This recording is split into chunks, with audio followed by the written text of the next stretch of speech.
Yeah. Okay. It being 7 o'clock, we'll call this meeting of the Houston County Planning and Zoning Commission to order. First item of business is a conditional use hearing for Mr. Heinz in Sheldon Township to expand a feedlot from 304 animal units to 444 animal units consisting of dairy cattle. Aaron. Please take notice that an application has been made by Doug Heinz, 8903 State 76, Caledonia, Minnesota, for a conditional use permit to expand a feedlot and I should correct the record here, it's actually 299 animal units to 444 animal units consisting of dairy cattle in Sheldon Township. Said applicant standing and making application is as fee owner of said described lands. A hearing on this application will be held at the Houston County Commissioners Room, Caledonia, Minnesota, at 7 p.m. on Thursday, September 28th. All persons having an interest in the matter will be given the opportunity to be heard relative to the granting or denying of said application. This was advertised on September 13th. I think I'll let Doug explain the operation after a very brief description, but this began because he's looking to do a very small overhang off an existing barn, which would increase the capacity of his operation. From there, I guess a conversation about what would your expansion plans be in the near future be, and we arrived at the 444 number. It's been at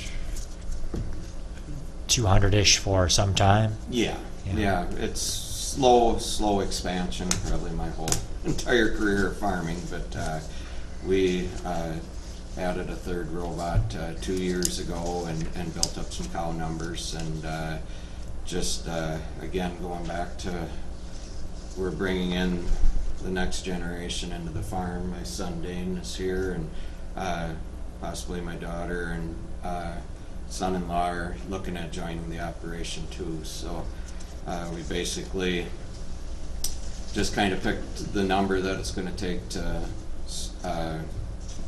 what'll fit in our existing facilities and what we can feed, and basically without anything major done, but it's just been slow, steady growth within.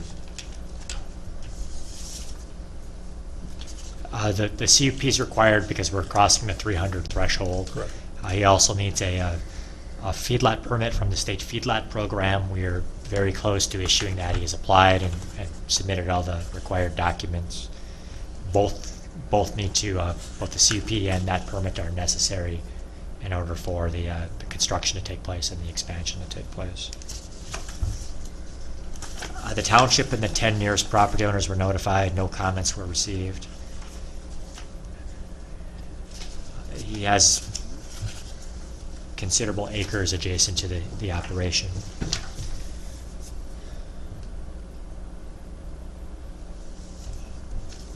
There's information in your packets about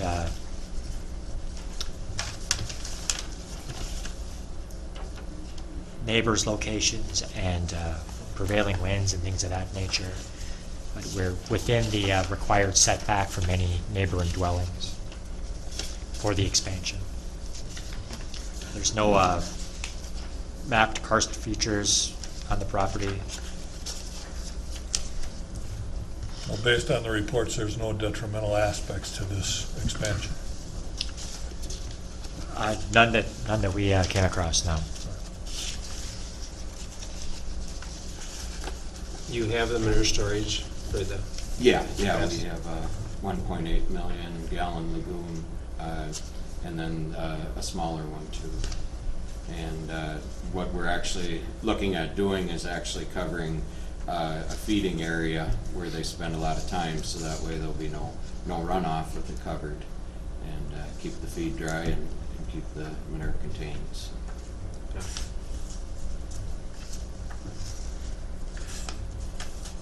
Can you talk about, how many animal units you got now roughly, and how you're proposing adding 100 with very limited construction? Well, currently, we're right in that, you know, an animal unit on a dairy cow is 1.4. Right. I believe it has the current, and then the projected on your page 2. I believe that's right on the back side of it. So, you know, the 180 head going up to 252, but that's with dry cows and everything. The 252 includes dry cows? Yeah, Okay. that's correct. And then it'd just be roughly, so you get 50% heifers every year. If we did expand up to 240 milk cows, there'd be 120 yearlings to 2-year-olds. That would be at the 0.7, and then the under for the 0.2s, Okay. 120. And just basically converted an existing machine shed that was partial cattle, which now will have more room for heifers and a few things like that, Oh, okay. without actually adding any buildings. And they are, you know, like this time of year, I've a lot on pasture. We have 100 head of heifers on pasture too. Okay. So, and typically dry cows are out on pasture some too in the summers. And this is for the max ever, so you're kind of looking at the January, February time frame when you look at animal units. And so with that much manure storage, you only have to spread in the fall, maybe? Or do you? Yeah, it's set up for year storage. I typically don't like to push the limit, because if I have a nice spring, I'm Yeah. gonna empty. Yeah. I mean, I don't want to get caught and then what? So Yeah. we've never had it over half full. So. Yeah. Can you ride out onto your land? Do you have to go out on county road or? Some of it I rent joining neighbors. We have 130 acres that are up on a ridge behind me between ourselves and the neighbors that I rent. But I do have land that's joining that we do have to go out on the state highway for some of it. For just the bulk of it's within 2 miles of our place. Okay. There is one farm up County 10 that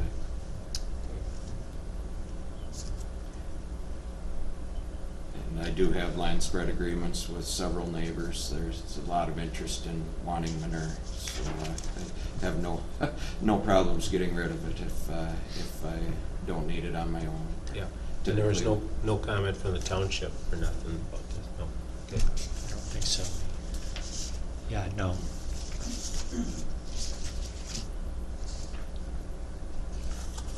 I guess one question that I didn't run by would be water usage. And where you're operating right now, do you operate with a water appropriations permit? No, I think I'm under the gallons. And would you need to get that if you expanded? I think we still would be under, just with all the heifers on pasture and stuff. Basically, you know, you get baby calves are only drinking a couple gallons a day. So if you just take your gallons by the dairy cows, we're still under.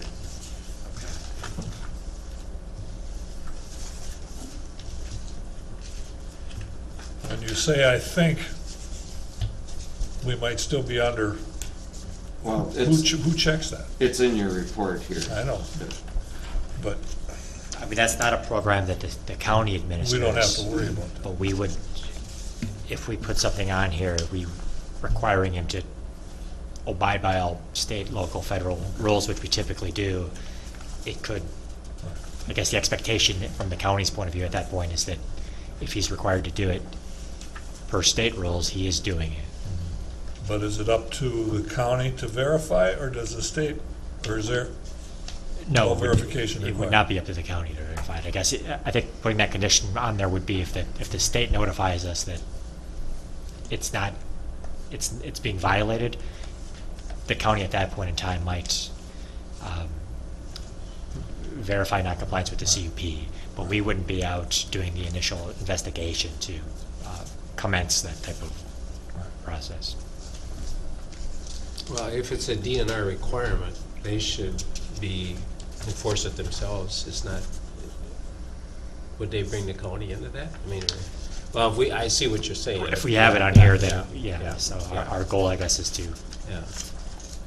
encourage people to Yeah. comply with the other regulations. The DNR is noticed on this CUP application, however, is that correct, Holly? Yeah, so we didn't receive any comments from them. Okay.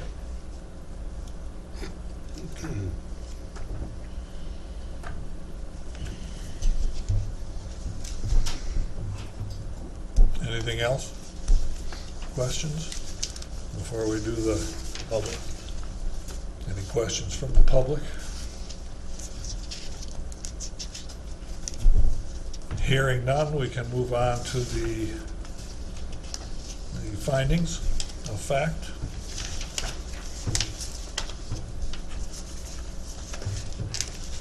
Your packets contain proposed findings. There's a packet available in the public folder that has the same proposed findings. If there's no objections, you could choose to adopt those findings as your own. Did you have to upgrade, does he have to upgrade the manure plan, or is that, was the manure, how does that get triggered? How does that get affected? Well, he, based on the lagoon installation, I think he's been doing manure planning for Yeah, some I have time. a current nutrient management plan that okay. gets updated every Okay. year, and it'll Yeah. be based on the animals, and Yeah. so Okay. it's, yeah, that's a given.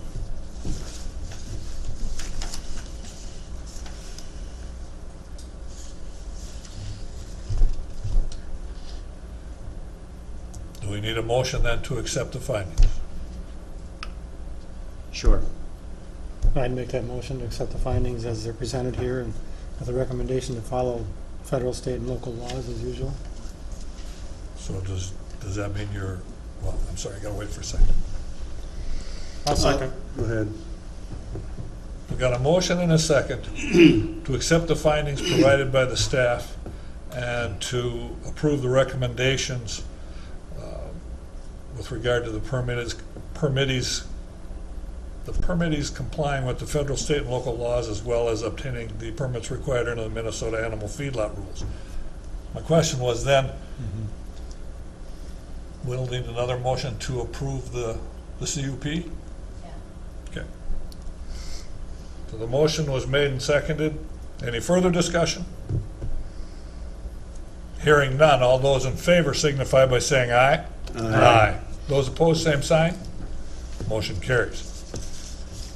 Okay, I move to recommend approval of this application with the conditions that he comply with all federal, state, and local laws and regulations, and that he obtain all permits under the Minnesota Animal Feedlot rules prior to starting construction. Our second? I'll second it. Motion made and seconded. Any further discussion? Hearing none. All those in favor signify by saying aye. Aye. Those opposed, same sign. Motion carries. Thank you. So that goes to county board when, Holly? November 17th? October 17th. Okay. Next item of business, it being 7:15, we have a conditional use hearing for Leslie and Cindy Getzinger, Crooked Creek Township. An existing house on less than 40 acres in an agricultural protection district.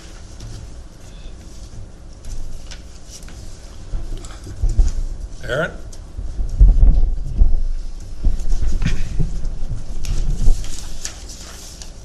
Please take notice that an application has been made by Leslie and Cindy Getzinger, 6246 County 249, Caledonia, Minnesota, for a conditional use permit for an existing dwelling on less than 40 acres in an agricultural district in Crooked Creek Township. Said applicant standing and making application are as fee owners of said described lands. A hearing on this application will be held at the Houston County Commissioners Room, Caledonia, Minnesota, at 7:15 on Thursday, September 28th. All persons having an interest in the matter will be given the opportunity to be heard relative to the granting or denying of said application. This was advertised on September 13th. The Getzingers were looking to replace a shed with a larger shed, and they needed to obtain a variance to do that, and they also need to return their property to compliance in order to be eligible for permits from the county. The Board of Adjustment granted that variance, and now they need the conditional use permit to bring it back into compliance.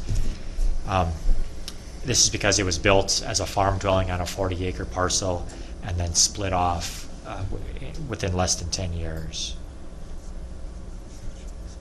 There's information in your packets about the timeline of the splits. The township and the 10 years property owners were contacted. We didn't receive any comments. The building site where the house exists does satisfy most of the requirements for a non-farm dwelling. A portion of the house, however, is located on Class 2 soils. In the past, I guess that's not something we've viewed as problematic for the after the facts, and that there's not really a remedy available for that.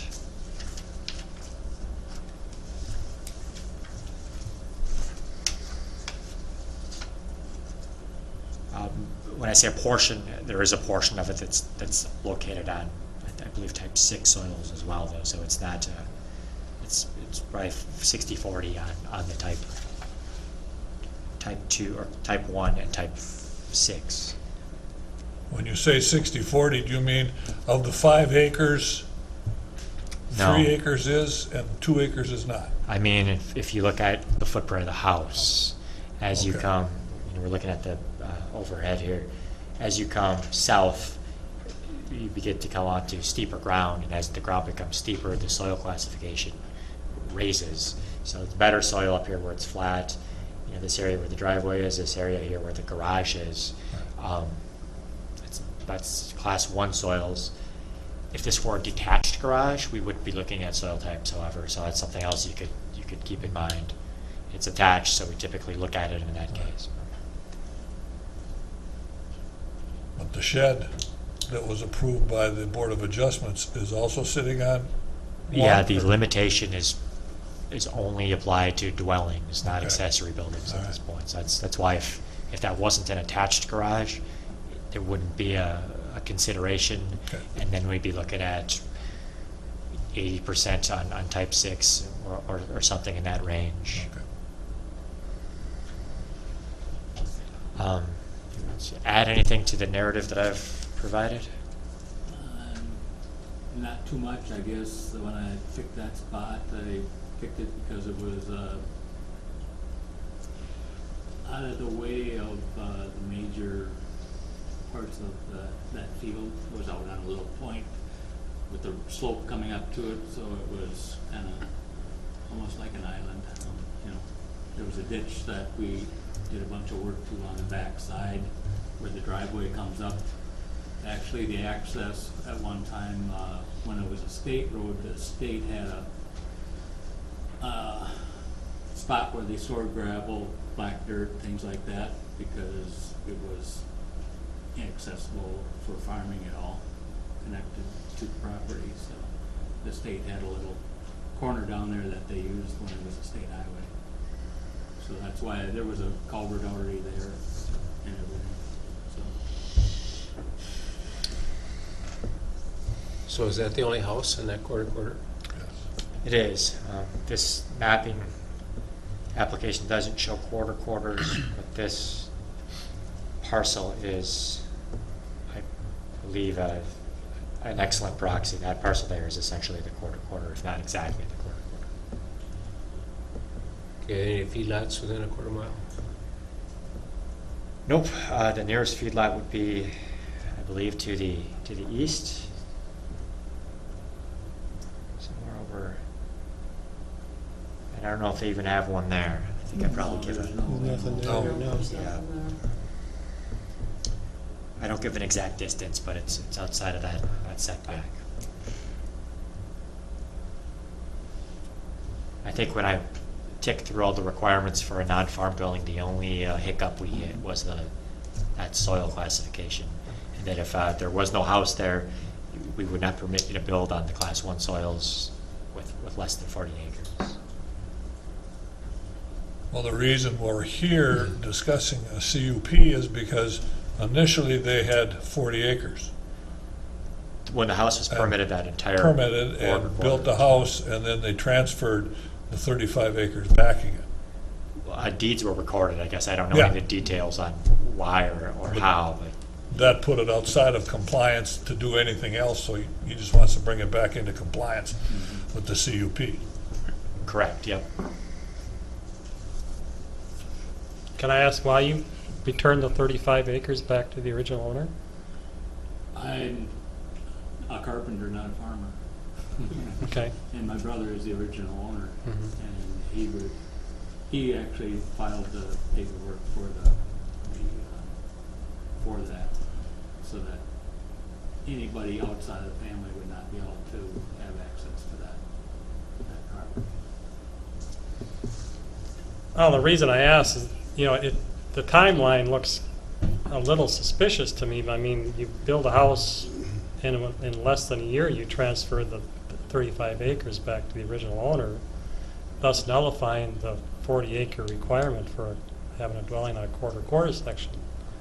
So I guess that's why I kind of question why, after building your house, you return the 35 acres back to the original owner, and I guess that's, depending on how you look at it, I mean, it looks just kind of suspicious to me. That's one way I'm looking at it.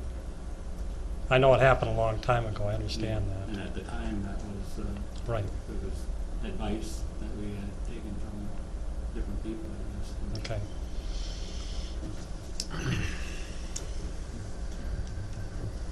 And, I mean, your brother owns the adjoining property. Does he own the property across the road too, that little Yes. triangle? Okay. So he's aware that by granting you this cup and your house in the quarter, nobody else is able to build in that quarter. Yeah. I mean, he farms it anyways, but he isn't gonna be able to sell it like that triangle to somebody else. One, I think the land is probably wrong anyway, but there wouldn't be the availability to build a house on that rest of that No, quarter. he was aware of that, I'm sure, Right. when he filed the paper. And we haven't, him being a neighboring property owner, he was notified, and we haven't got any comments Right. for or against the application.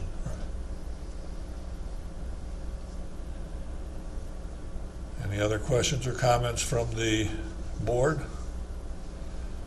So you propose to build a shed that, near a property line, that's why the variance is required, Mhm. yeah. Okay. Yeah, I had a small garden tool shed there, and one night in June, gust of wind came and deposited about 150 yards out into the field the night before we left on vacation.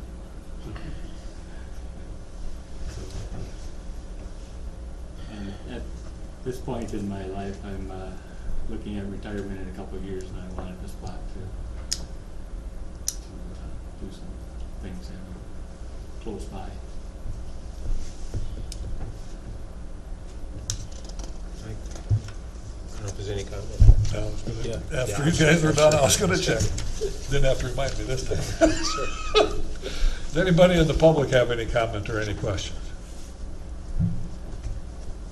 All right, hearing none, if we could have the staff analysis, please.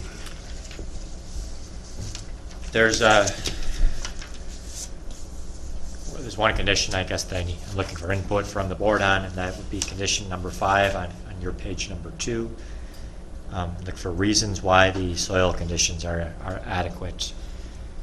Based on the conversation earlier, I would offer that much of the footprint that's on the Class 1 is made up of the garage, which, if not for its connection to the house, would be exempt from that requirement. Also, we're looking at granting the permit now, today, and the exemption that's in place for areas that have not been farmed in 10 years today, technically, it hits that, and that there's been a house there for more than 10 years. I guess I'd offer those two if somebody wanted to adopt those, and if anyone else has other Well, thoughts. I would agree with Les that that is a good place for a building because it's kind of just stuck off the edge of the field, and some places are just good places to put a house. Yeah, have good access, looks like, to 249. Yeah, say that there was a ditch there that I had considered putting the culvert through my driveway, and then talking to a couple of guys that actually did the cat work, bulldozer work. They said, we can move that ditch or fill that ditch with a little bit from the hillside coming around there. And then, so I didn't have to put a culvert underneath my driveway, and with the grass that I mow and everything, the water that comes off that whole bench actually comes right by my house on either side. So it's it's cut down the erosion actually into the ditch along there, because that culvert was completely plugged when I started in '07 when we had the big flood. There was about 5 feet of water down there. That'd be under your driveway. Yeah. Or- It was just about went over the top of my driveway, the water, because it was backed up into that field. But now it goes around both sides, you're saying? It goes around both sides, but it actually, the culvert was plugged because of runoff, that came down through that ditch where the state used to have that little storage area. And so by cleaning that up and getting, the erosion under control in that one ditch, it's made it a lot better in that spot. But the point of the matter is that the house is built, 40% of it sits on the Class 1. It's been there over 10 years, so it should be acceptable with regard to not having any effect on granting the cut. I think that's a valid way to look at it, yeah.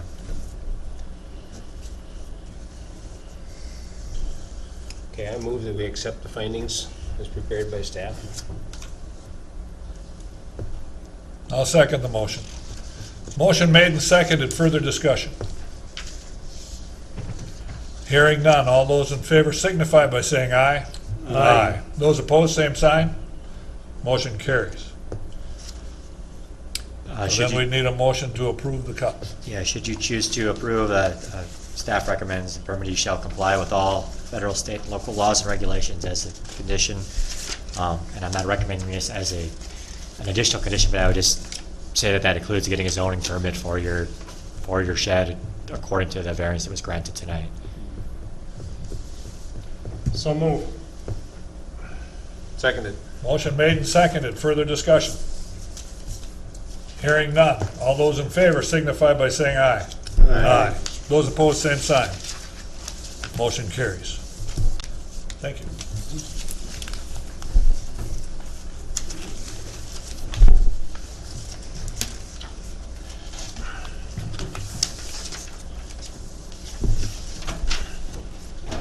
See, we're running right on schedule. It being 7:30, we have a zoning amendment and conditional use hearing for Robert Klankowski in Spring Grove Township. Aaron, the particulars. Please take notice that an application has been made by Robert Klankowski, 140 2nd Street, Spring Grove, for a zoning amendment to the county land use map to rezone from highway business to agricultural protection, and for a conditional use permit to have a dwelling on less than 40 acres in an ag district in Spring Grove Township. The said applicant standing and making application is a fee owner of said described lands. A hearing on this application will be held at the Houston County Commissioners Room, Caledonia, Minnesota, Thursday, September 28th. All persons having an interest in the matter will be given the opportunity to be heard relative to the granting or denying of this application. This was advertised on September 13th. I'm going to zoom out here. So this site is just west of Spring Grove, and there's an existing building.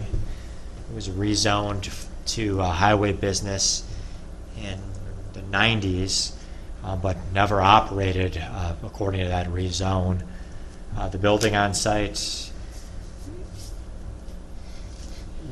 would be reclassified as a dwelling as part of the second part of the application for the dwelling on less than 40 acres.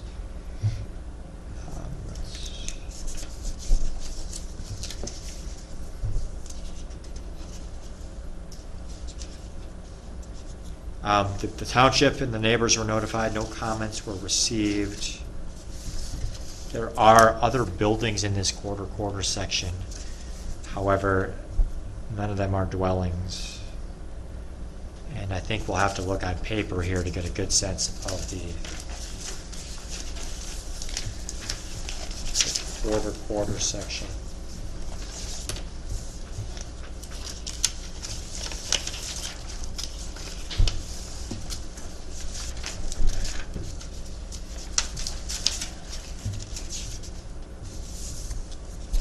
Okay, actually on the back of your hearing notice is the best map that shows that. So the blue lines on there are the quarter section lines. This picture here has an older shed. The line cuts right through it. Yep. That shed has been removed. It's no longer there. So the white shed we're seeing here, that is the white building to the north of that shed, and it is in the northeast to the northwest. And we have other buildings in that quarter section now, but none of them are dwellings. We have other limited industry buildings right across the state highway. We have a radio station and a church. All the surrounding ground there, other than that limited industry zone property right across the street, is all zoned agricultural protection up to Spring Grove. So the 38 acres in question is in two different quarters? Yes. In fact, I believe it might be in more than two. In four. It'd be in four. It's in four quarters? Yes. Okay. But the one to the right doesn't have any other buildings in it, any other homes in it. What you're saying? What I'm saying is that essentially what I'm drawing around, right, or what I'll actually try to draw here. It has plenty of buildings in it, but it does not have any other homes in it. The quarter would look pretty much like that. It would go over a little bit farther to the east there, but it would contain the church and those limited industry buildings. Yeah. So Rob, you're gonna have a home in the green building that's there now? Is that what you're saying? Are you gonna add to that, or? No, Oh. there is no plan for an addition. When we built the addition, there was an existing office there, single story. And when we built the pole barn, we built it high enough to have 2 stories in it. And the desire is to sell my home where I live currently in Spring Grove and move out to this property. We have horses out there and just a desirable spot to live in. Yeah.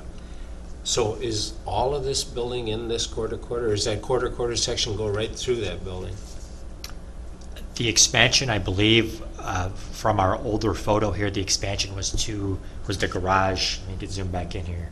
Was the garage area? So there was the office space, and then you added the garage. There was an existing single-story office, and to the east of that, we built the addition. Okay, so you'd be in that quarter without any other homes in it?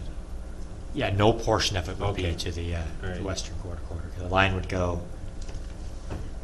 just to the west of the The edge. entire building? The entire The whole building. works is within the quarter? Correct. So you're gonna convert the office to dwelling or the pole barn to dwelling? So the office, and then just 8 feet of, Okay. 16 feet of the pole barn into. For the 2-story part? Correct. Okay. Yes, sir. And you'll still be able to use the rest of the pole barn for horses? For horses and also a shop, Okay. Yeah. exactly. There we go. That looks like a current picture there. Yep, Yeah. and so the horse run-in is to the right or the east. You see the opening in the building there? Right. And then the 3 doors are where the shop area is. And to the west or to the left of the large door is where the 2-story residence would be, Okay. along with the single-story building to the west. Okay. But the footprint won't expand. You're going to just work with what you got. We're working Yeah. within what we have, Yeah. exactly. And you have a well there, and you have the sewer and all that. And So the well was drilled last fall, permitted through Larson. Yeah. And we've had the septic has been permitted through the county here. We've had the county out and look at it, and all applications have been provided Okay. and paid for. We're not within. Are we within a quarter mile of feedlot or not? Hanson's. I don't believe so. I may have given a.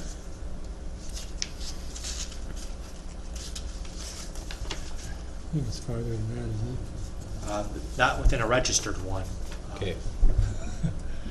Zoom out if there's one you want to, if you're aware of one that you want to take a look at Well, here. Cletus Hanson. I don't know. Does he have cattle down there anymore? or Yeah, not? to the He east. does, there are limited, I don't know how many head he runs there. Correct, he's off to the east on the same side of the road. Yep. Here? Oh, Yep. Yeah. And So his that- land runs up to. Yeah, that would John's be line. over, That'd be more than a quarter mile. Sounds yeah. like it. yeah, well over. Yeah. Okay. Engelson doesn't have any cattle, livestock down there, does he? I think some goats or Oh. something, chickens, something like that. Just a few for the kids. Nothing registered there, and we No. haven't required setbacks from that type of operation. Yeah. Your lot line to the east, it looks like it lies in the Hanson property. Looks are deceiving, I did have my property surveyed. You did, Yes, and that is recorded here okay, at the county. I have the entire plot surveyed. okay. Yeah, and there's a copy actually in of their certificate done in '95. Something more recent than that, you felt? Yeah, Kleinschmidt was out there last fall. Oh, and okay. We did because the Ingolson's driveway was actually on my property, that south property line was surveyed. And that picture there shows on the southwest corner where my lot line crosses their driveway. Right. We surveyed that and adjusted that property line so that they now own the driveway that they utilize. Okay. That was done just to prevent future issues and, Yeah. you know. That was why I asked, because I wanted if you were aware of it and, okay. Yep. Yeah. So it was an amicable, you know, obviously they gained a little bit by having their driveway. Yeah. But your line with the Hansons, that's on the edge of the field then? Correct, it's exactly where the fence is. Okay. Yep. And that is correct by the legal description according to my surveyor, Okay. Kleinschmidt.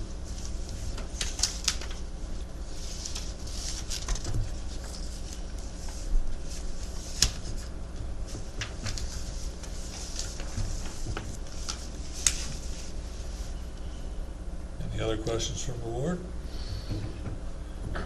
Anybody in the audience have any questions or concerns or comments? As long as all the property owners and adjoining property owners have been notified, I mean, we make this change to the residential that's going to affect some properties that are paralleling Highway 44 as far as development along 44. Well, the sites that are zoned limited industry are probably built to the extent that they can to the south, but there are, I think the staff report touches on some of the Right. regulations that are in effect for them based on the proximity of a residence. But we do have a state highway in between. But the property directly to the east of him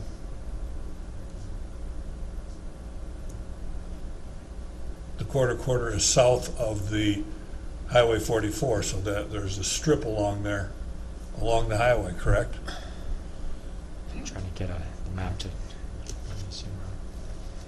A strip, you're saying this area here?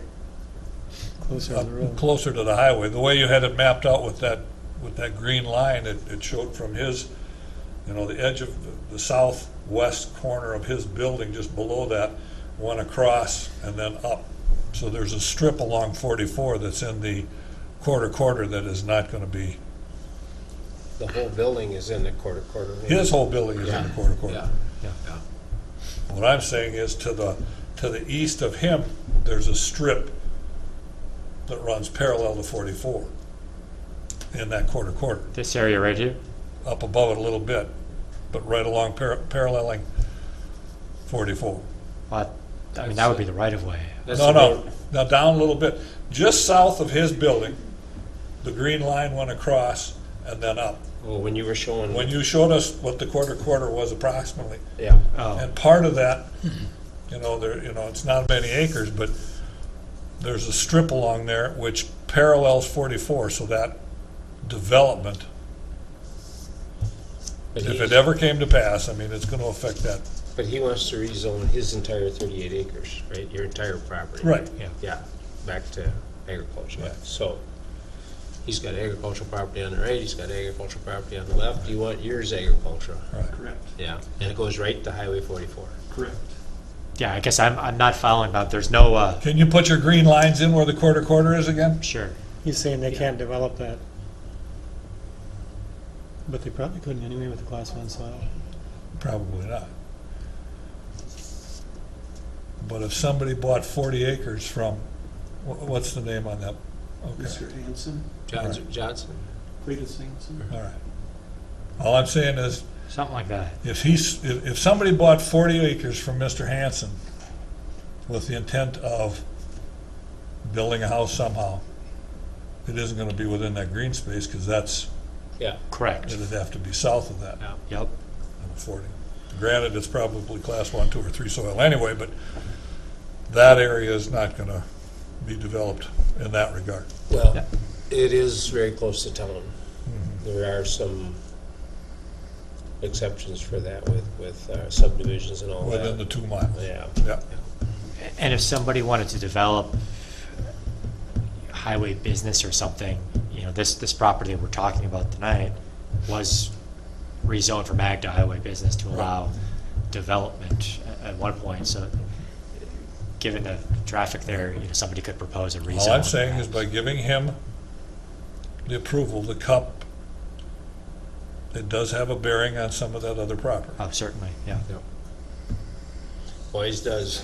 Oh, yeah. And the adjoining property owners have been notified, whether they understand or not, but that's all I'm commenting. Yeah, and anytime we do this, I guess you have to deal with what's being proposed and not, somebody wanting to put a development right on the shelf and hold it for themselves into the future. Can't be weighed equally with somebody who's proposing something today. Okay. That was the only thing I had to say. Anybody else? Let's move forward to staff analysis. I don't see any issues with it. I move we accept the staff analysis as written.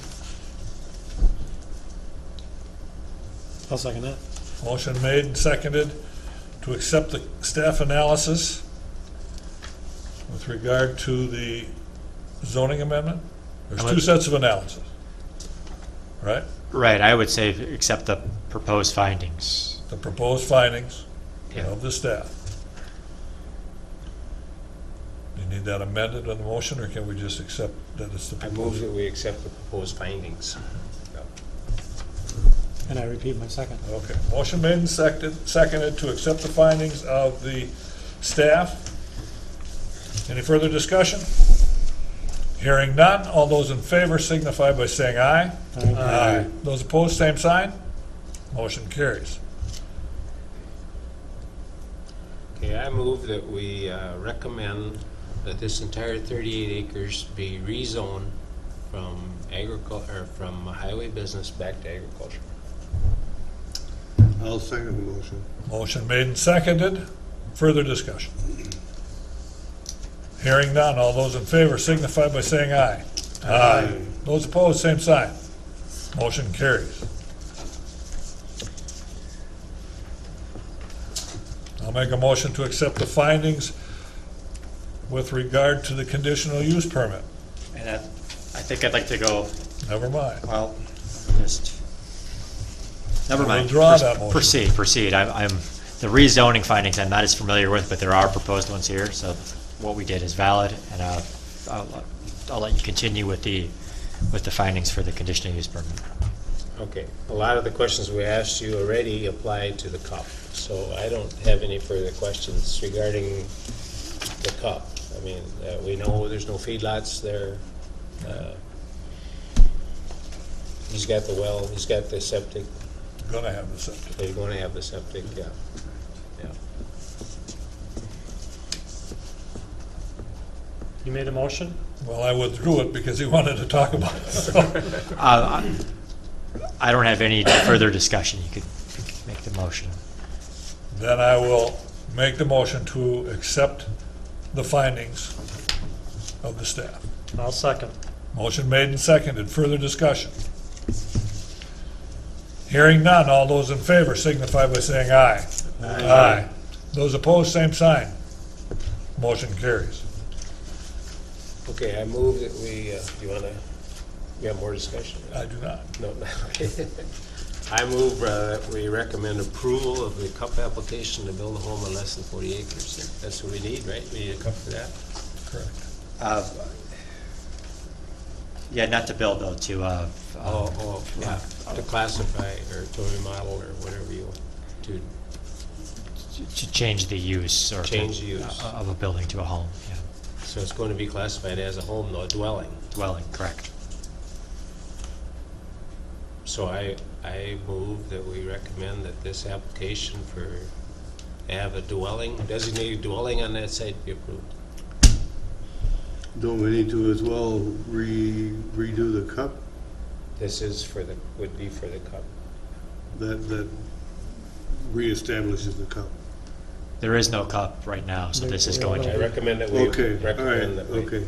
and then the catch-all, permitting shall comply with all federal, state, and local laws and regulations is on recommended for this cup as well. That'd be conditions. I'll second that. So we have a motion. A second. Is there further discussion? So just so I understand, the motion is to grant the CUP, allowing the reuse of the property from highway business or highway industrial to residential. That's the purpose of the CUP. We already rezoned it from highway business to agriculture. We're recommending that the board does this. We Okay, recommend that the I board understand. change it from, But this one is to. to recommend change the- further. Change the use of the building. For less than 40 acres. Okay. Yeah, so Right? we got two things going here. One, to change the zoning. Yeah. That's been done. And that's been done. Now I have a motion on the floor to recommend that the county board grant a conditional use permit to declare this existing structure as a dwelling on less than 40 acres in this 38-acre parcel. All right, I understand. Thank you. Subject to the condition that he comply with all state and federal local laws. And I second. All right. Further discussion? Hearing none. All those in favor signify by saying aye. Aye. Those opposed, same sign. Motion carries. So again, that's the county board is October 17th, is that? So they make the final say on October 17th. Understand, thank Yeah. you. Yeah. Thank you. All right. Next item of business on our agenda is approval of the minutes of the August 24th, 2017 meeting.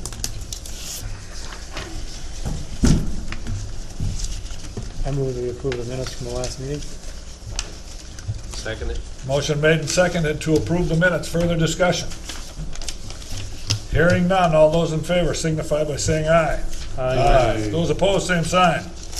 Motion carries.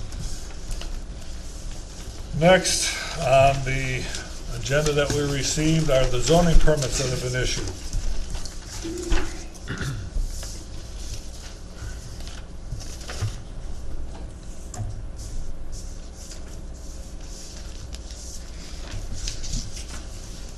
Any comment on the zoning permits, or can we move forward? There's really not much to comment on. Moving on to other business. This is continued. The public meeting on amendments to the Houston County zoning ordinance.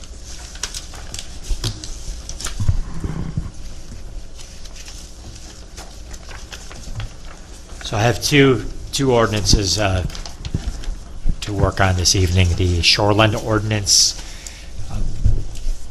is not ready to be addressed at this time, and we'll pick that up at a later date. But the riparian buffer district and the Board of Adjustment language is ready for consideration.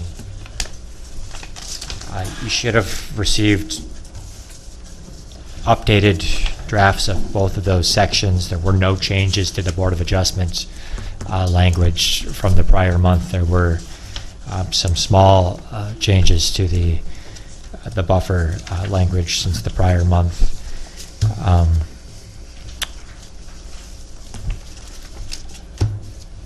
Perhaps we would start with the buffer language. Okay.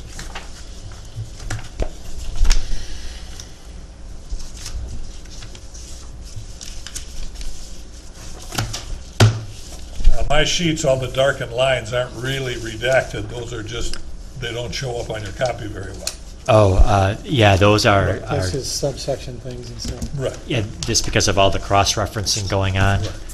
Those are all notes to myself, really. Right. It's just, they're very dark. You can read,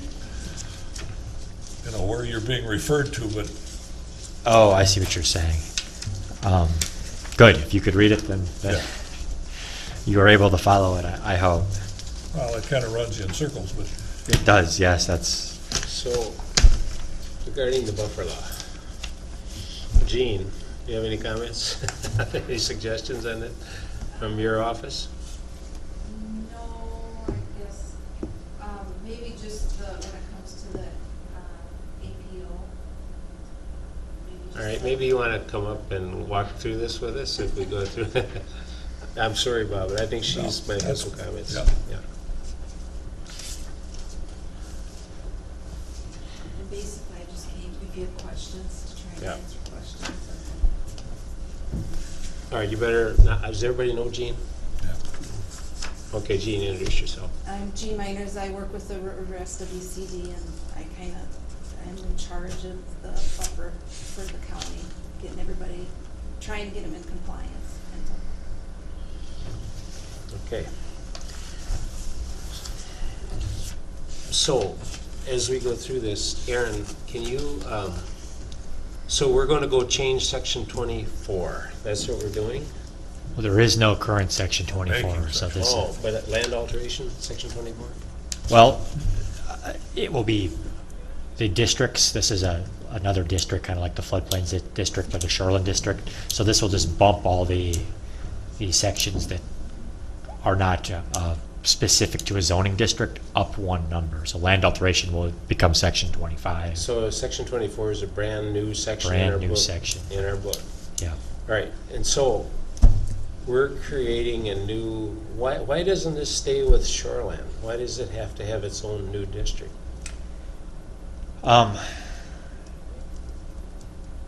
It doesn't absolutely have to. There are some counties that are doing it through the shoreland. Because on my own personal experience, I'll just relay my own personal experience. I have a DNR designated waterway on my property, and DNR, the hydrologist from Rochester, claims that that's all shoreline property. And that I have to go with the berm all the way up that DNR designated waterway because she considers it shoreline. Well, I think Gene would be soil and water would be the one making the determination, not DNR in terms of the buffer law. And I think that highlights why it might be useful to have them separate. And the DNR may be involving themselves in what's classified as shoreline, although the way that our ordinance currently reads, shoreline is only on public waters. This is public water, It is public water. Winnebago Creek. They're considering that water channel that goes down to the creek public water, even though there's no water in there. I guess I don't know the specifics of that. From what I've Yeah. seen, usually public waters are limited to perennial streams, not, in fact, I know of a couple Yeah. streams that are flowing all the time that are considered intermittent, and they're not public waters. Gene, can you shed any light on this? I mean, Nicole Lehman told me that that's classified as it's a designated DNR waterway, and therefore it's considered shoreline.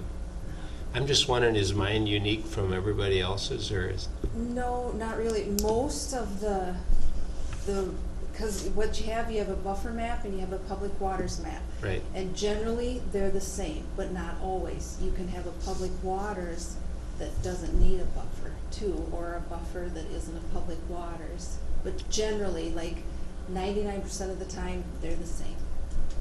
So, but yeah, when there's a question, if, like somebody comes into us, we will contact the DNR when it is involving public waters, because they're the decision makers with public waters. But the public waters, I guess, are limited to what's mapped as public waters currently. And have you encountered grassed waterways that, is that a common thing, or is that an outlier that Dan is? I mean, it can Why don't you move be- that microphone next to you, Gene, so we want to hear you. It can be, I mean, some of them just, I guess, they look like a waterway, but, and they are mapped public waters. And like I said, most of the public waters in Houston County is mapped as the buffer.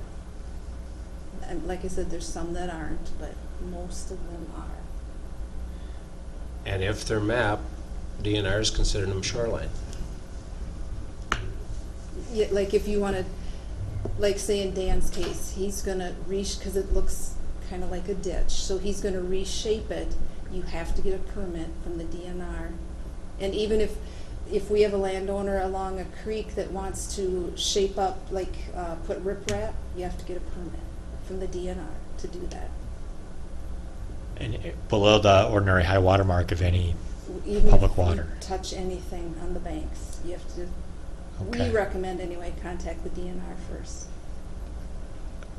Yeah, I guess that's, So I'm wondering, I mean, should this all be in the shoreline district classification, or do we have to make a separate district? I mean, since the DNR is looking at it as all shoreline, can it be included in the shoreline district?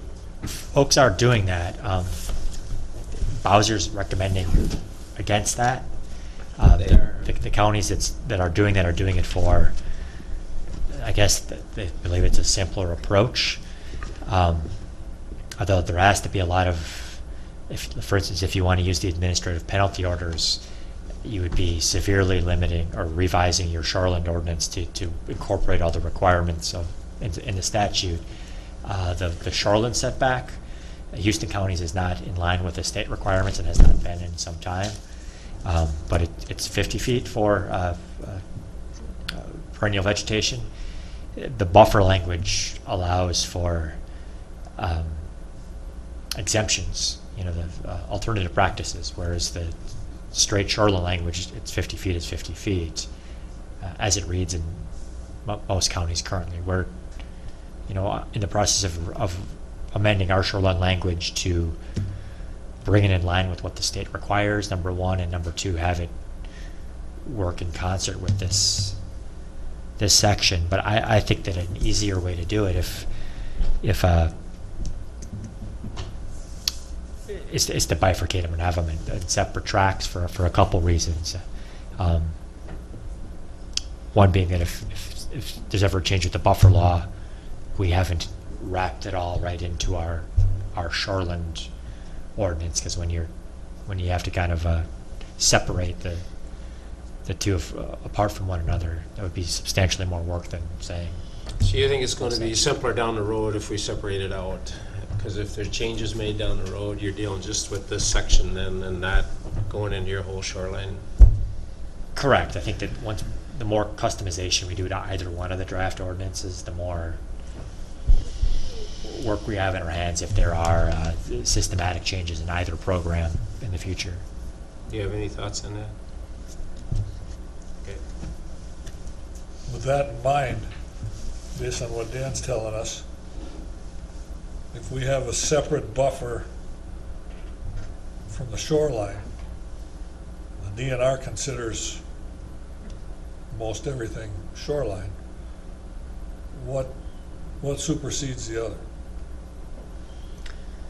I believe the intent is, well, I guess neither. They would work in concert once we update both sections, but only insofar as the shoreline would refer to the statute that allows this and provides for the exemptions. I think the intent of the buffer law is to increase the enforcement of the shoreline rule, and that the shoreline rule has been there for decades and enforcement has been fairly lax. So the buffer would, the enforcement would be done under the buffer ordinance rather than the shoreline ordinance in most cases. See, there's a big difference here. The one has a 50-foot width buffer, and the other one said you can have a 16.5-foot buffer. That's a huge difference if you're taking land out. I mean, so that has this in it. Does the DNR respect this? Is it a possibility or whatever? Yeah, because some landowners, if they do the alternative practices, we can get them down to 16.5 foot. Okay. So there are things you can do to narrow it up. Mhm. And this is mostly all land that's in the valley. I mean, anything on the hill is kind of not, the waterways, we have waterways, but I mean, they're not. Yeah, The same. there's some, that go, kind of up into the hill. It just kind of depends. But mostly it's valley land. Mostly, yeah. It's- yeah. I think a lot of it depends on how big of a drainage area it is. You could be at a higher elevation if you drained a lot of acres, right? Yeah, they said the public waters was a 2 square mile drainage area. That's what constituted a public waters. And they were done in like the late 80s, early 90s. Okay. So if there was a field, fields on neighboring farms all in that area, and they drained into a waterway, they would consider that part of this system. If it was two square miles or more. Yeah, that's a Oh, lot, that's a lot. especially where I live. Yeah, yeah. No matter if there's water there or not. Right, a lot of them are intermittent that are designated public waters. But they're mapped, so I guess if you don't have that designation, I've found that it doesn't matter what the watershed area is, and that the DNR, at least our area hydrologist, has been reluctant to say something's a public water unless it shows up on the map, even if it is over a 2 square mile drainage. I think it's whatever they designate, it seems to be what they revert to. Ed, I think when you're looking at that 16.5 foot though, on page 180, is that? Yep. I believe that's referring to the drainage ditches, which we don't have. We have the language in here because who knows, maybe someday we would have one. But that number 2 would be for those public drainage ditches, which is not applicable to sites in Houston County. Like an irrigation drainage ditch or something, is that what you're talking about? It's more like kind of out west, they have the ditches. Where they have the irrigation pipes going into those and out of the field? Yeah. Okay. So what about the ditches, using Caledonia as an example, 2 square miles, and we have 2 different areas that drain. You don't have to go very far down to get to where it's gonna be a public waterway then, as far as the 2 square miles of drainage that's going in to that ditch. So those 2 ditches end up showing up as public waterways someplace? Well, can you give me like a specific area, or? Comes out of Caledonia, goes underneath Highway 44, down through the golf course, back underneath Winnebago, and down the line it goes. That's 50% of the city of Caledonia drains that way. And the other part goes out Ash Road. The other part, yeah. It's got a name too. Well, it goes out, well, yeah. I'm thinking Ash Drive in the Yeah. city, not Ash Road. Okay. Right. It'd be nice if I had the buffer map in front of me. but I don't think, like right outside of town, like, It must turn into it someplace down the line if we're talking 2 square miles. yeah. I mean, it's ways out, but I know, like by Dunroman, that's mapped, up through Wilmington, and then it comes down. But, Some of it, I think, qualifies to be mapped, but is not mapped. And in my case, down the Winnebago Valley, Trout Unlimited filed a lawsuit in the 80s, and to settle the lawsuit, DNR just expanded the deal. And a lot of us property owners down there got named designated waterways because of that lawsuit by Trout Unlimited. So it was somewhat arbitrary. It was something they did to settle a lawsuit. So there's probably other properties that probably could be classified as a public waterway, but it's not, because nothing pushed it or triggered it, or.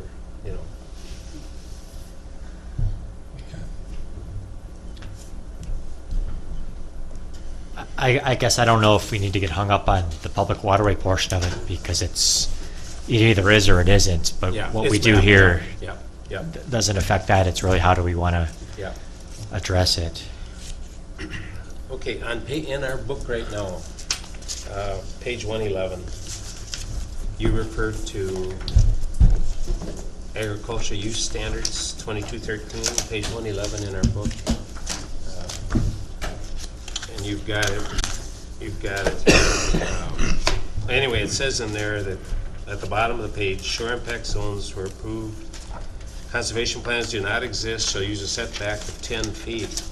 That probably should be reworded, huh? Should be, It's supposed to be 50 feet. or to comply with the new buffer law? No, the state shoreline rules have been met 50 feet, forever. even though we got 10 in our book? Correct. Yeah, I think All right. we've been cited by the state, Rick tells me, in the past because of that. Okay. Good enough. Okay.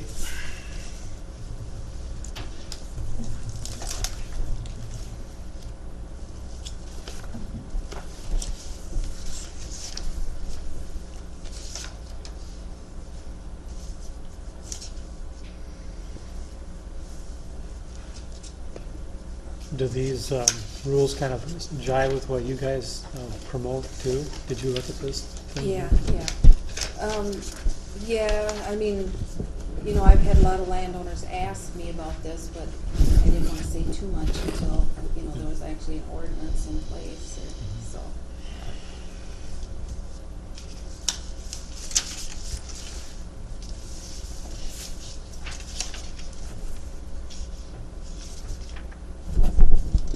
I'm assuming, Aaron, that you didn't make this up on your own, that you have guidelines that were used to put this together.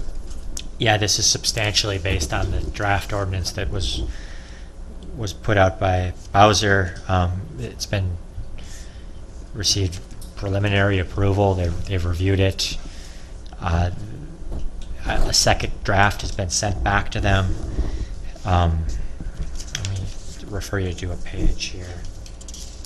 The change in here that has been made since they preliminary approved it that would potentially be an issue for them, and we should discuss tonight, is on page 184 of the draft, and it's in the APOs.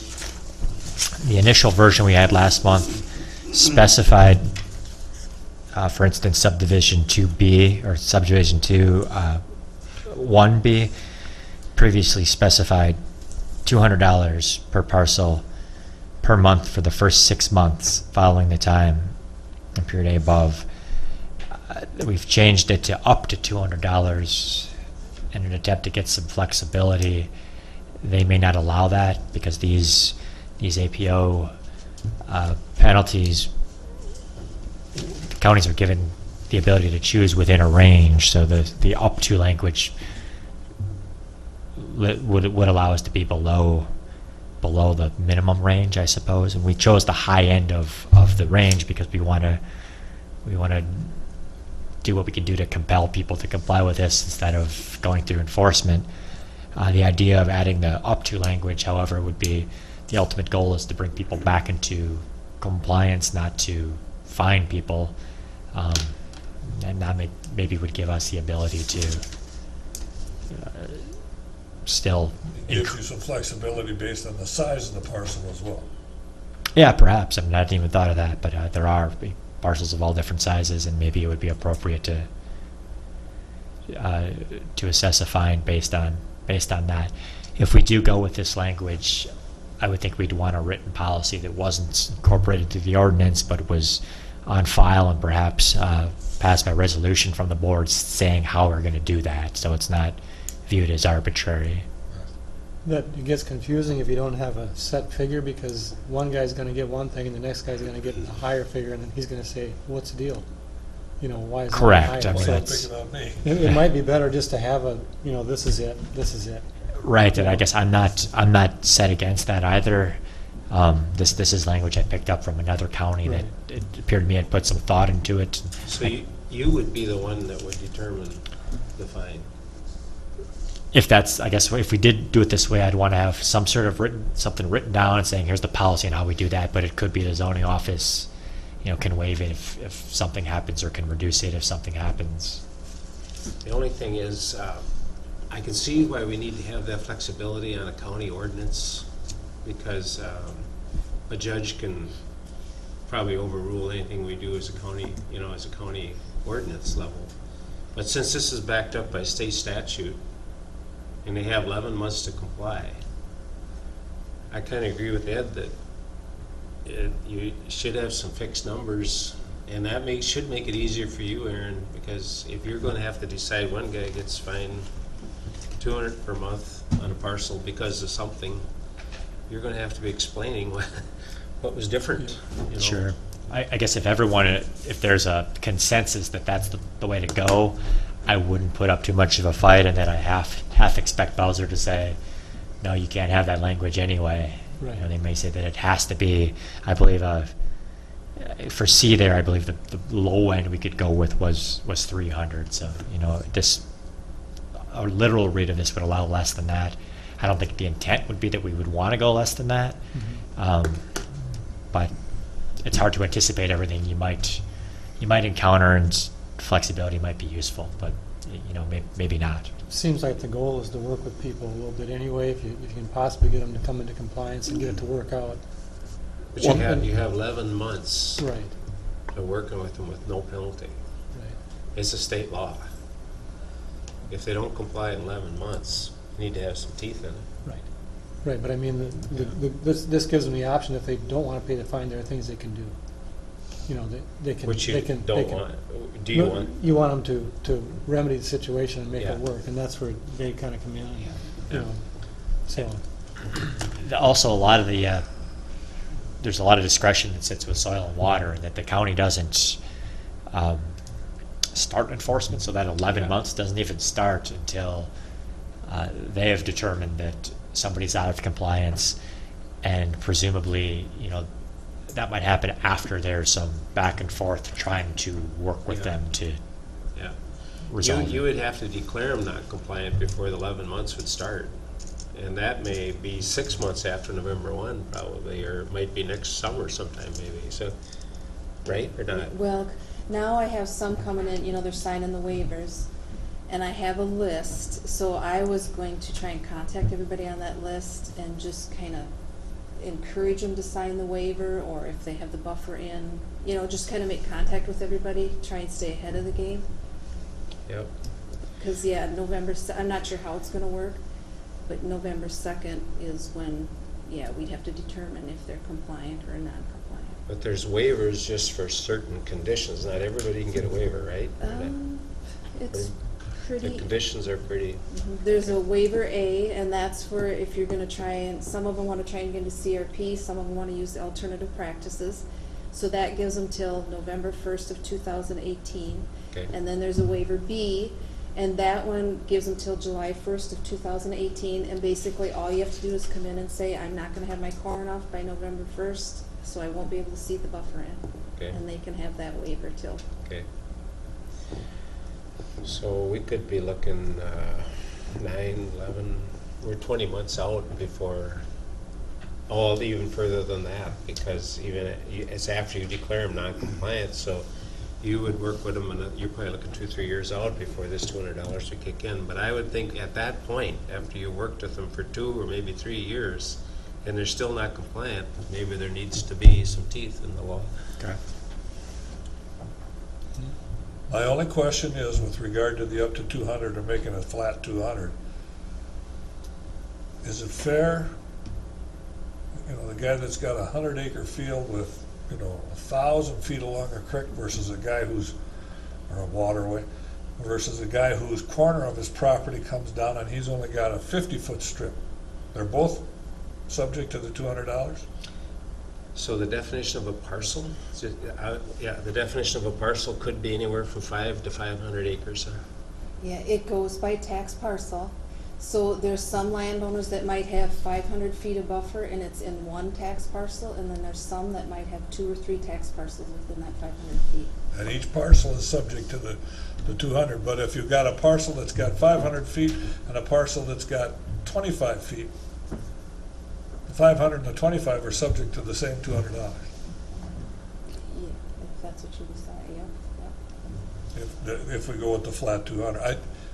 It seems a little inequitable to me to hit the little guy as much as you hit the big guy. But if you look at it the other way, it should be pretty easy to remedy that situation if it's a small parcel, so he, Well, that's true. you know, that's the other side. He's only got you know. 25 feet to take 50 feet, all He has right. to buy a lot less seed. Yeah.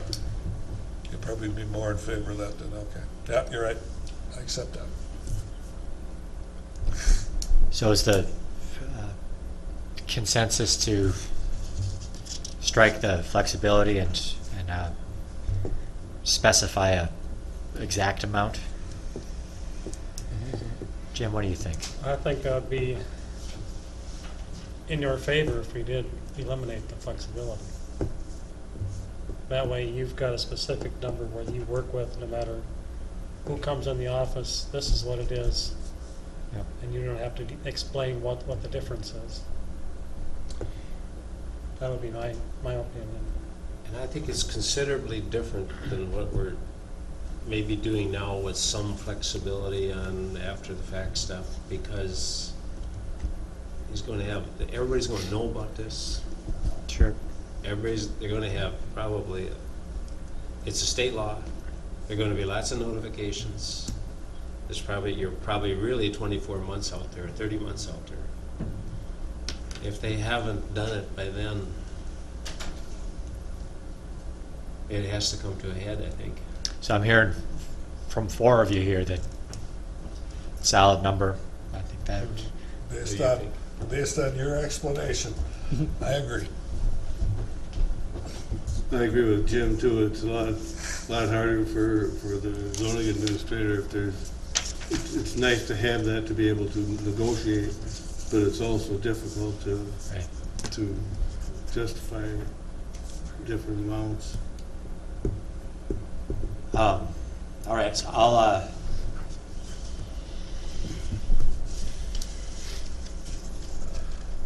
we added some definitions since last month. They're definitions that are found elsewhere, sometimes in the statute, but we're defining in this ordinance what an alternative riparian water quality practice shall mean.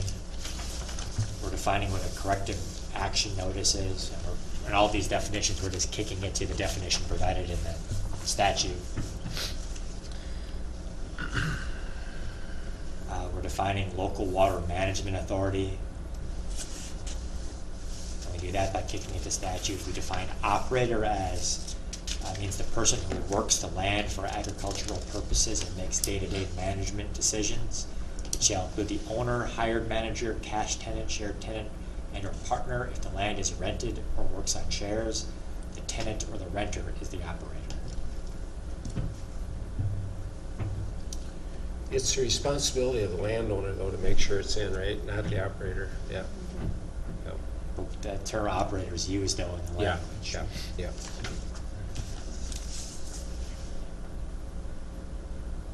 We define a notice, or actually, I'm sorry, no, we don't define it. We are. So So we add language concerning notices, and any notice or other communication to be provided herein shall be directed to the landowner whose name and address appears on the county's property tax records and listed as the taxpayer. Notice on said landowner shall be considered sufficient notice to all those who may be considered a landowner as defined in the definitions above.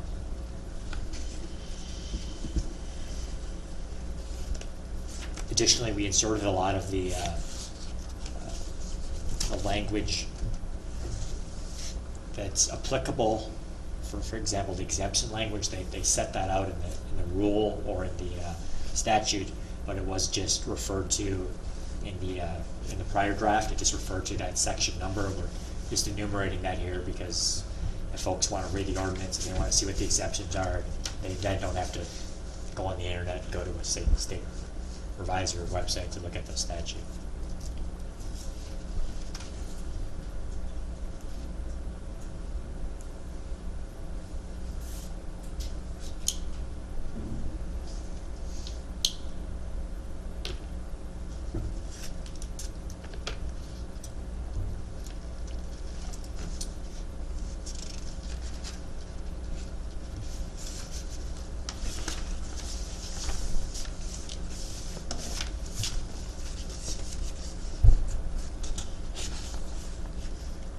Same thing with the appeal language. We're not changing what the effect of the language is, but we're actually putting the words in there rather than just referring to the statute.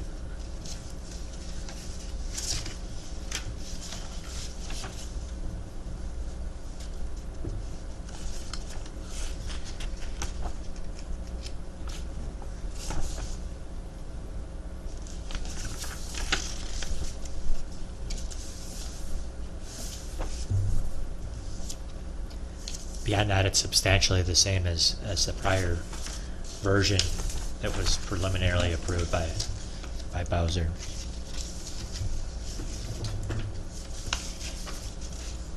And in talking with them earlier today, the additions of all the language where I'm just adding the verbiage from the statute seems to be fine. The only area with the potential for a holdup was the up to language in the fine amounts or the appeal amounts.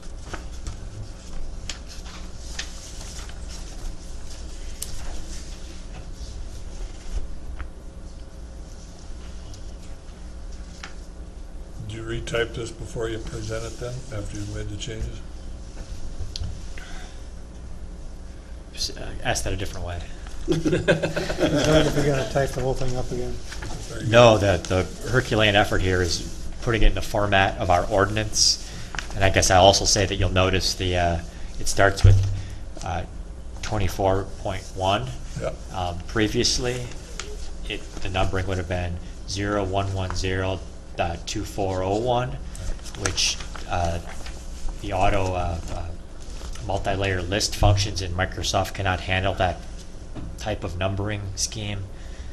So what I'd like to do is change the numbering scheme for the entire ordinance to remove all the 00 or 011 zeros because they don't seem to serve any purpose. They're not consistent with the other ordinances. Yeah.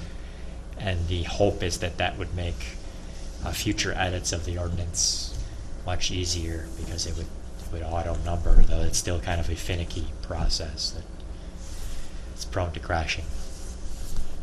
But no, I didn't physically have to retype the whole. Every letter was not keyed in. Okay, on page 185, under 24.7 subdivision 1, where it says that any criminal enforcement undertaken pursuant to this ordinance must be undertaken within 2 years after the alleged violation was discovered or reasonably should have been discovered by the county. What does that mean? I mean, how?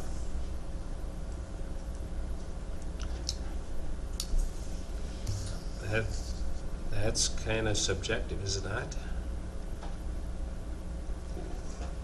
The reasonably part, yeah, I think the 2 year. Any criminal enforcement action undertaken must be undertaken within 2 years of after the alleged violation was discovered, or reasonably should have been discovered by the county. So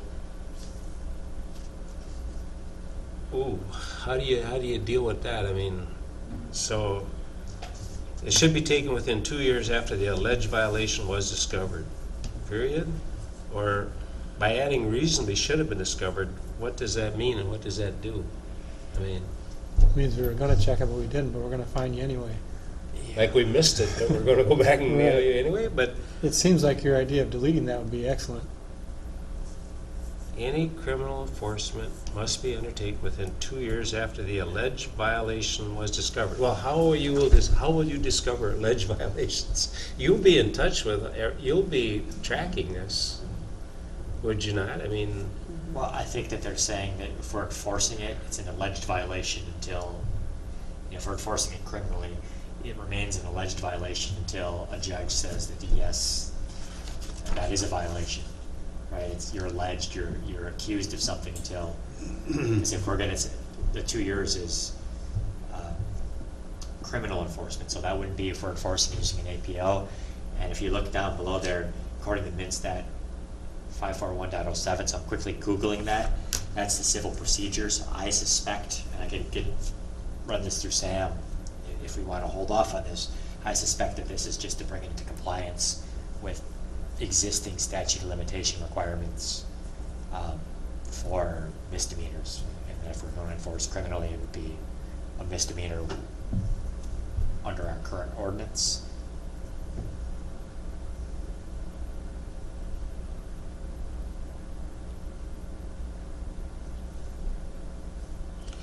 so the action must be taken within 2 years after the alleged violation was discovered. But reasonably, what if it should have been discovered 3 years ago, 4 years ago? Maybe the statute of limitations has run out on it. I think if you're doing a criminal enforcement, you're already in court, so then that's just another question that they're going to be answering.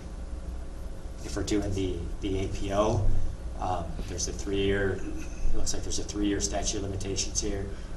There's an appeal process there too, where that could be adjudicated.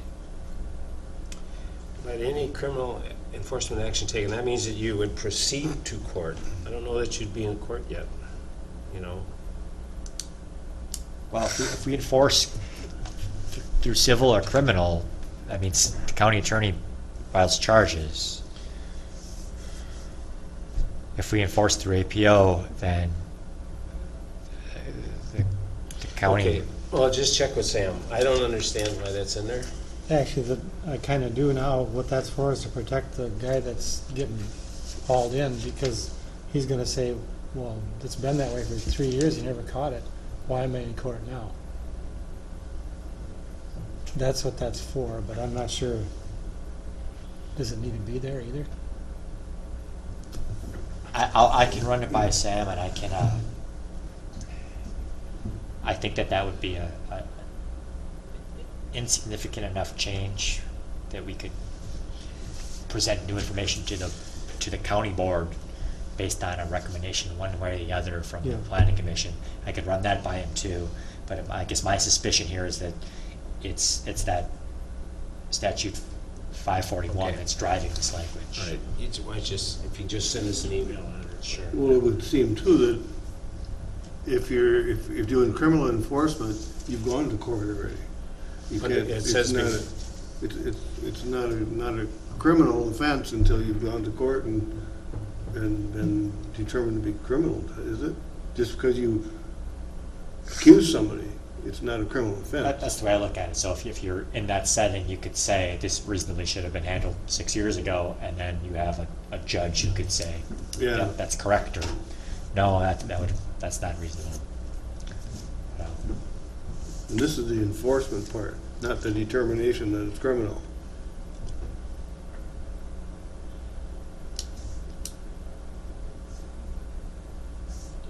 Yes, right. The initial determination is just It has been done already. right, but this is when the county is bringing an enforcement action.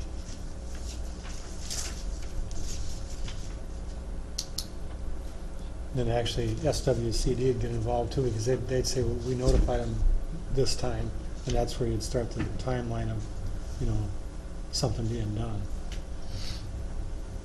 Yeah, the state did say we're supposed to review every 3 years, you know, parcels for compliance. It may not be a big thing, but it would be just nice to know what the explanation is for why. Right. Anyway, there's probably a very good explanation for it.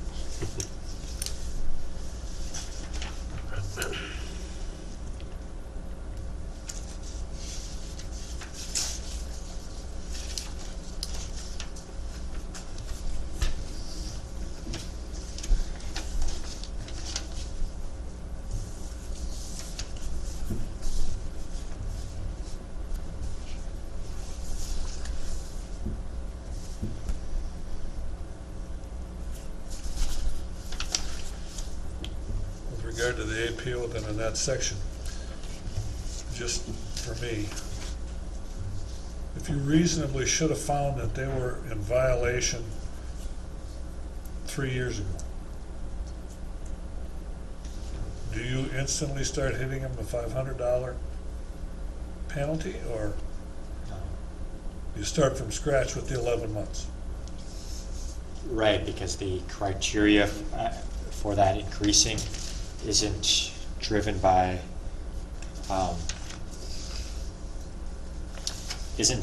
compliance, it's driven by the corrective action notice being issued. So it's $0 for the first 11 months after the issuance of a corrective action notice. So if So you if we- reasonably should have found it 2 years ago, you're still starting at day one then for the 11 months, no penalty. Right, because as soon as it's Why? found, then we issue the corrective action notice, and that starts the clock for the APOs. At least that's how I would look at that. Is that in line with?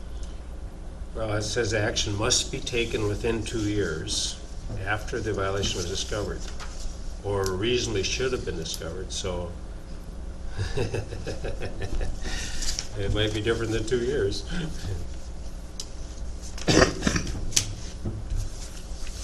That's confusing. It is very, it is confusing.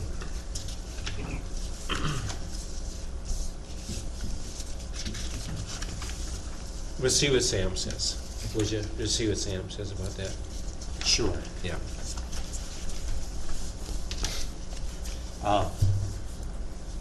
Do we want to withhold, we want to table and talk to Sam on that, or are we comfortable moving?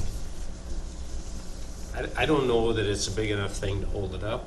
My worry is if we don't make a recommendation Yeah. tonight, I don't see how Yeah. this gets on the books by Yeah, November 1. I don't think that's big enough to hold it up myself personally, but I think that it should be really investigated and so it's understood mainly by you. And Right, just- and if it is, I could, Yeah, we could make a recommendation here, and we could have Sam provide information about how he reads that to the county board, and we're still not committed until the county board acts.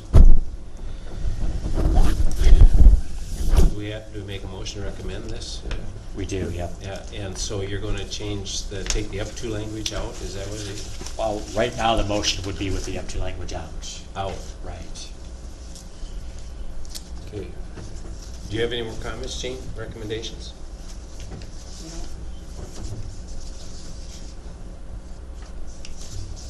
Well, I would make a motion to accept the language as written, except to recommend that the board approve the language as written, except that you make the penalties, take the up to language out of the penalty section.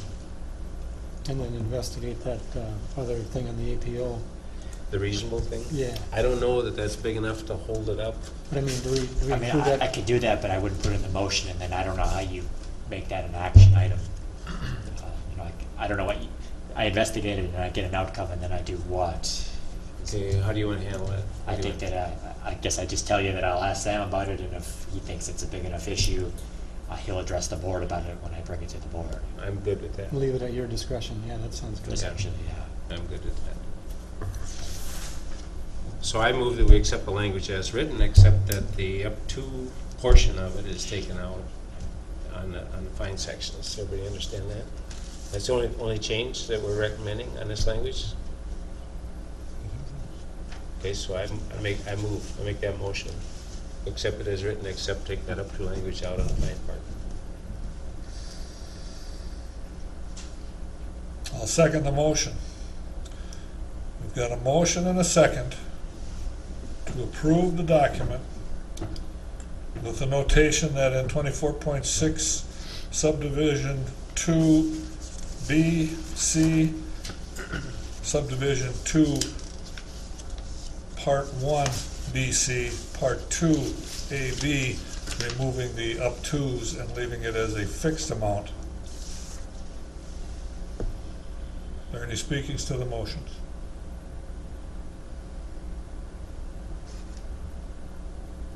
Hearing none, all those in favor signify by saying aye. Aye. Those opposed, same sign. Motion carries.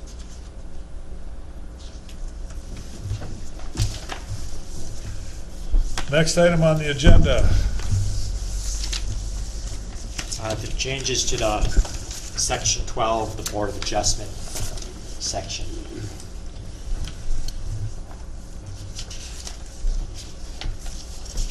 This language has not changed since last month. Again, the changes are to bring the standards, the criteria standards that are used in line with the changes that were made at the state level and statute that grants the authority for boards of adjustment.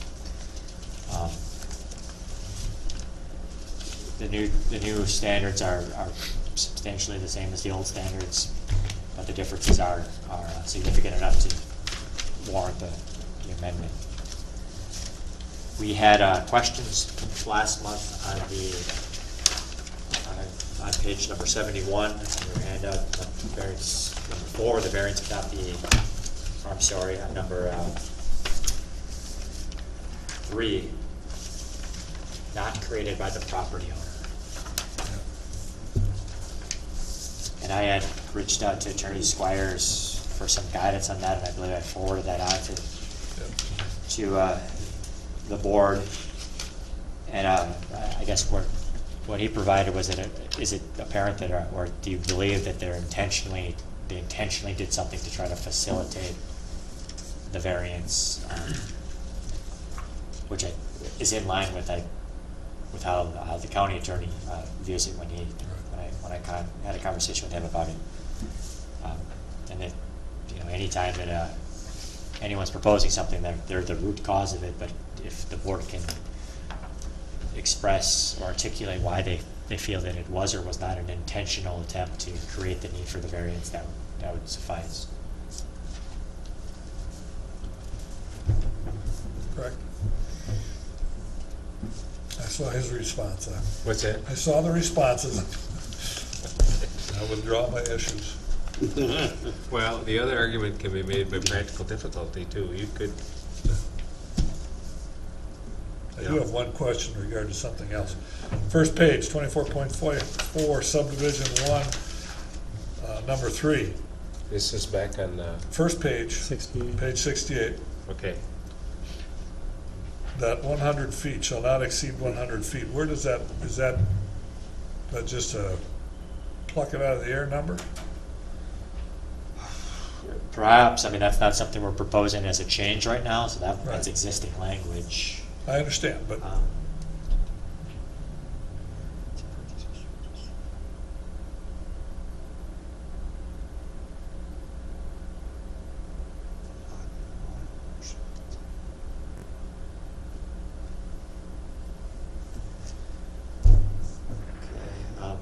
I'll confess I'm not all too familiar with this language here. To permit the extension of a district where the boundary line thereof divides a lot in one ownership at the time of the passage of this ownership, but such extension of any district shall not exceed 100 feet.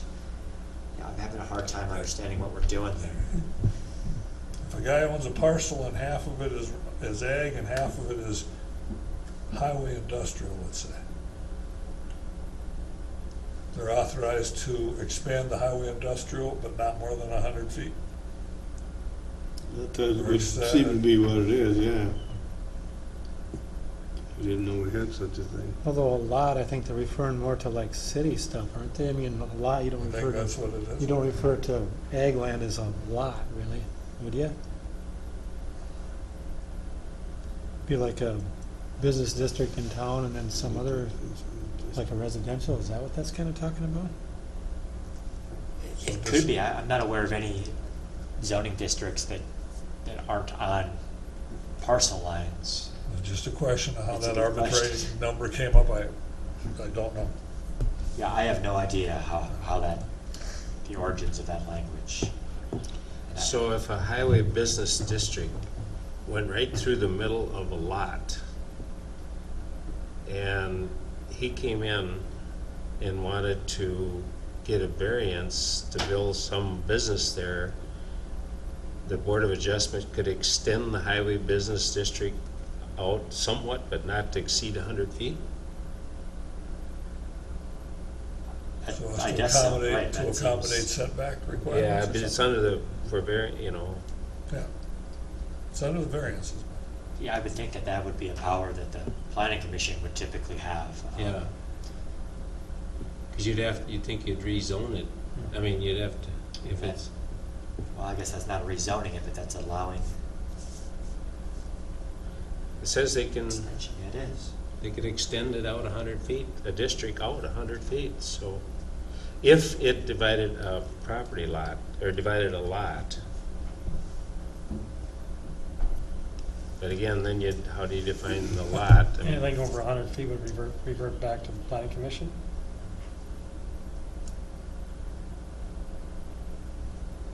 I would think if you're going to do a Well, rezone. Well, it would seem the case would be that a zoning district is not on a property line. It's in the middle of a parcel. Right. In fact, theoretically, I suppose that could happen. Yeah. It can even happen with districts or I was thinking of the guy between Holcomb and La Crescent. Part of his house actually is in La Crescent Township, and part of it is in Holcomb Township. Oh, yeah. Could they move that? I don't know. But this is, apparently the zoning district is in the middle of a parcel. Really, how it got there, I don't have any idea. might have been a sale. But it has to be a lot with one ownership at the time of the passage of the ordinance. So I think it's pretty specific, and it's pretty unlikely it comes up, but that's what I think that's what it is. A curiosity question Yeah. on my part, I don't know. Yeah. It seems I like would an guess that's arbitrary what it number. is. I wish I had a better answer for you. I Yeah. don't. That's all right. That's the way it was, that's the way it'll be. Sure. What number you on? 3 on 12.4. I'm done with my question. My numbers are over.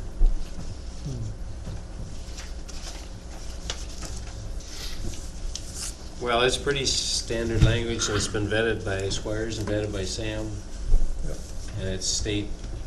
So I move that we accept the language as written. We recommend the board accept the language as written. I'll second that. Motion made and seconded to accept the revisions and the changes with regard to section 12, Board of Adjustment. Further discussion? Hearing none, all those in favor signify by saying aye. Aye. Those opposed, same sign. Motion carries. Next item under other business, Aaron, you wanted to talk about the October meeting. Yes. So I will not be here on the 26th, which is our regularly scheduled meeting.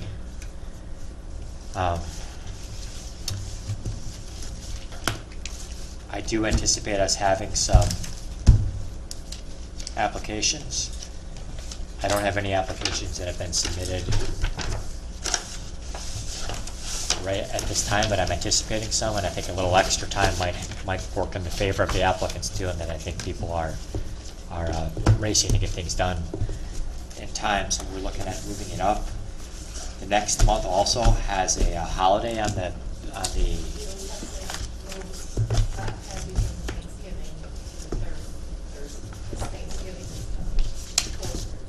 So our thought was to November. try to combine the two. Or we're talking We about, always go up to the 16th in November to talk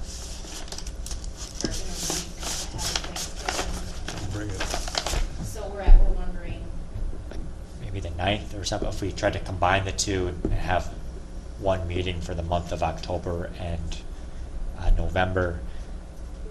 Could be the 9th, could be the 16th. the 16th is when it would be in November anyway. Yeah, I guess it could be this. It's up to you guys if you want. It could even be the 2nd, but that would mean that, If we had application. yeah, the deadline for the 2nd was coming right up, so I think that, I don't think we would get any complaints about changing the date from applicants. They would likely be happy that they wouldn't have missed the October deadline, and they're gonna get in on a mixed date. But I wanna find a date that works for at least a quorum of folks. Either of those days works for me. Yeah. The 9th or the 16th. Yes. Yeah, Yeah. Is there a preference of the two? We could just settle on one tonight.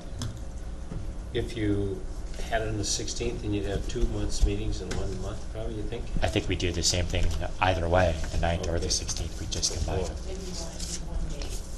For the month of November, they wouldn't have another one in November. We would be able to, I mean. Yeah. Yeah, we would, it would only be 2 weeks later. Well, 16th would probably be better for me. Okay. Might be done harvesting then.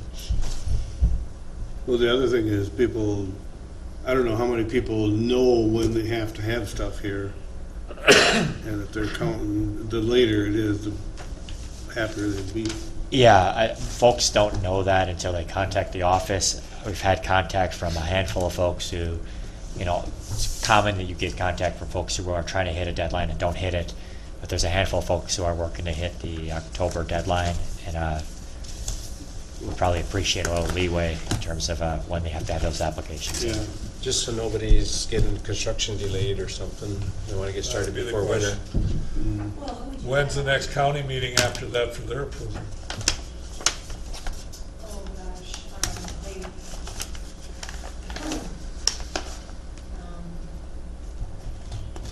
I don't know, they don't meet the second Tuesday, right? Yeah, because they don't meet the 10th of October, they meet the 17th, so in November, they don't meet the 14th, they meet the 21st. Be the 28th, right? It'd be the 28th, probably, is what I would go then, or. Yeah, I guess if we want to have that, So if we went on the 9th, it could go before the county board on the 21st, I think. 21st. 21st. 16th, is it still? 16th would be the 28th. If you had any applicants who wanted to try to do any construction yet in the fall, Well, I that, don't think so, it was, Yeah, we do, but they're feedlot related they're large, very large construction projects. I just don't know how realistic it is for that to happen in that time period, because they also need state feedlot permits and engineered drawings, and those things trickle in. But they're projects that are large enough that the expectation is that they approach it realizing that permitting something of that magnitude is a time-consuming affair. okay, so based on your judgment, 16th would be better? I don't think it matters to us. Yeah, it's. Huh? So, I think we make a decision based on what works best for the Okay. board members, and not Yeah. try to put ourselves in Yeah. the place of the Yeah. applicants. so we're on November 16th? Yep. Where we're going?